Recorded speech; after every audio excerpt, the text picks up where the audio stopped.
lot of other great new stuff coming from you guys with everything going on. We have X-Files. We have a ton of new Minimates coming. Like, as you can see in the case behind us, I know we've got the Watchmen movie figures coming, which look amazing. Yeah. We've got Caddyshack, which isn't sci-fi, but it's still really cool. We've got the Iron Giant, Forbidden Planet, New Nightmare Before Christmas, which haven't hit yet, right? I know, the new Nightmare will be coming out pretty soon, along with Alice Through the Looking Glass. Beetlejuice is another one we just announced for this year. That's going to be spring 2017. That's pretty awesome. And then any chance, I know you guys have the license, is there any chance for Beetlejuice and any other product lines? I think we're looking to do Minimates as well, the minifigures, but I don't know, we're not doing action figures for most of these. But other ancillary products, we got glassware for Beetlejuice. We have a Beetlejuice, his ad, the Call Beetlegeist, the ad is going to be on a pint glass. We're going to do that for a bunch of things, like Vacation, National Lampoon's Vacation, we're going to do pint glasses for that as well. That's really neat. I think that you guys are bringing the real life, like, sort of almost like items you'd see in the movie. Yeah, we call it realware, so we'll do like Cafe 80s from Back to the Future, like we have their official pint glass, or Biff Tannen's Pleasure Paradise. So we do a lot of that sort of stuff.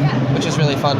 And then we've got more, actually the Ghostbusters Minimates are hitting anytime now, right? I think actually those just hit this past week as well. Those just hit, all right, so those are out now. The classic Ghostbusters, yeah. We've got those coming, and then outside of Minimates, we've got a lot of new statues and busts coming from you guys with the PVC statues, right? Yeah, the DC animated lines continues. We do the resin busts and resin statues. We also have the PVC statue lines. We've got a new Adventures Poison Ivy, where she's paler and has the dark green outfit. Yep. We're doing more PVCs for Marvel, Doctor Strange, and Jessica Jones we've shown before.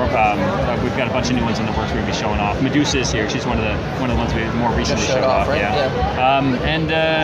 Yeah. Marvel action figures. We got the Marvel Select Doctor Doom and Doctor Strange, and also Destroyer, who turns into Odin with Odin head. Yes.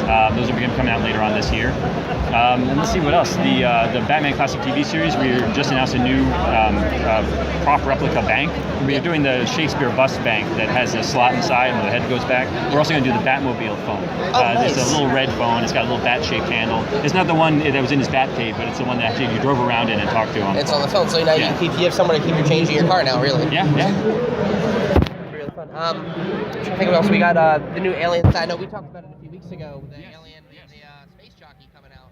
You love the Aliens Minimates. I really do. They're one of my favorite lines. We're going to do an exclusive for that too. There's one that's going to comic shops, and there's going to be a darker version that comes with Dallas instead of Kane. That's going to be exclusively at Toys R Us. And Dallas is exclusive to that set? No, Dallas. We did a Spacesuit Dallas in Series 3. This one's got a slightly different paint job. I think the color's a little darker. It's just for that paint variation for Toys R Us. The Kane. We did Kane too in Series 3 for Toys R Us, but now he's going to be at Specialty. So Dallas was only at one. We tried to mix up like what different locations they go at. If they're at comic shops, we try to bring them to Toys R Us eventually, and vice versa. And also we're doing the vehicle, the APC vehicle, which is coming out. That's going to be very soon. We've got package samples, so I think within the month you're going to see that in stores. And it's the best Minimates vehicle we've ever done. The roof opens up, the gun mount can go from the top to the back for when it's going under low obstacles, and the sliding door opens on the side, the gun turret in the front moves, the chairs all rotate. There's stickers for all the screens inside. It's going to be really cool. And that's the biggest one I think you guys have done, right? It'd be that or the Enterprise. That or the Enterprise. The Enterprise ship was probably the biggest one we've done at that time, and we're going to do that same larger Minimate vehicle packaging for this, so it's up there. And speaking of Star Trek, we also have our Romulan Bird of Prey ship on display here. That's not Minimates based, it's electronic, but it's got the lights and it's got dialogue from Mark Leonard, who played the Romulan commander in that episode. And actually the anniversary of that episode airing is coming up later this year. It's called Balance of Terror, where the first Romulans appeared and that ship was introduced. All right, so of all the things you guys have brought to the display at New York Comic Con 2016, what would you say is probably the coolest thing you guys have on display? Your personal favorite? My personal favorite?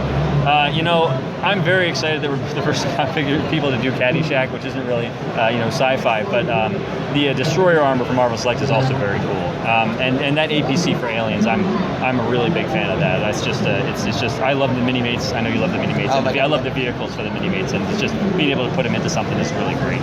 But it's a lot of stuff. I'm not even like a huge original Star Trek fan, but that Romulan ship is one of the best we've done, I think, in terms of like keeping the lights on, keeping the bridge noises going when you at the push of a button.